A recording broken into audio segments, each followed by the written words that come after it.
तुरंबे येथील सिद्धिविनायक मंदिरात अंगारकी संकष्टीनिमित्त विविध धार्मिक कार्यक्रमांचं आयोजन केलं होतं।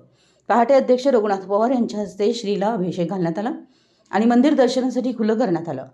दिवसभरात 50,000हून अधिक भाविकांनी श्रींचं दर्शन घेतलं, तर विविध धार्मिक कार्यक्रम पार पडलेत।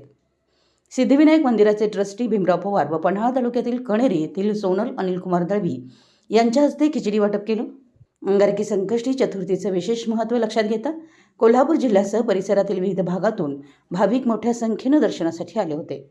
भाविकांची वाढती गर्दी लक्षात घेऊन मंदिर प्रशासनाच्या वतीनं सुलभ दर्शन व्यवस्था, शिस्तबद्ध दर्शन रांगा, पिण्याच्या पाण्याची सुविधा, प्रसाद वाटप तसेच मूलभूत सोयीसुविधांची चोख व्यवस्था करण्यात आली होती। दिवसभर मंदिर परिसर भक्तांनी फुलून गेला होता। यावेळी ट्रस्टचे सदस्य भीमराव पवार म्हणाले, सिद्धिविनायक मंदिरात दिवसेंदिवस भाविकांची संख्या वाढते।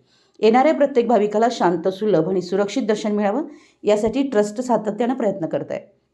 अंगारकी संकष्टी चतुर्थीनिमित्त महाप्रसाद आणि आवश्यक सुविधा पुरवण्यात आल्या असून भाविकांचा प्रतिसाद समाधानकारक आहे। दर्शनासाठी आलेल्या भाविकांनी मंदिर ट्रस्टच्या नियोजनाबद्दल समाधान व्यक्त केलं।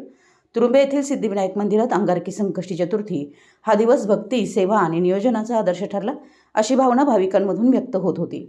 दिवसभरात भजन, कीर्तन, हरिजागर असे धार्मिक कार्यक्रम राबवण्यात आले। यामध्ये महिलांचा सहभाग लक्षणीय होता। यावेळी अध्यक्ष रघुनाथ पवार, राजाराम वारके, रघुनाथ बलुगडे, संदीप पाटील, जितेंद्र किल्लेदार, संभाजी राऊत, अरुण पलंगे, राजेंद्र चौगुले, प्रमोद साबळे, पंचक्रोशीतील भाविक मोठ्या संख्येने उपस्थित होते। मराठी एस न्यूजसाठी मुरगुडहून सर्जेराव भाट।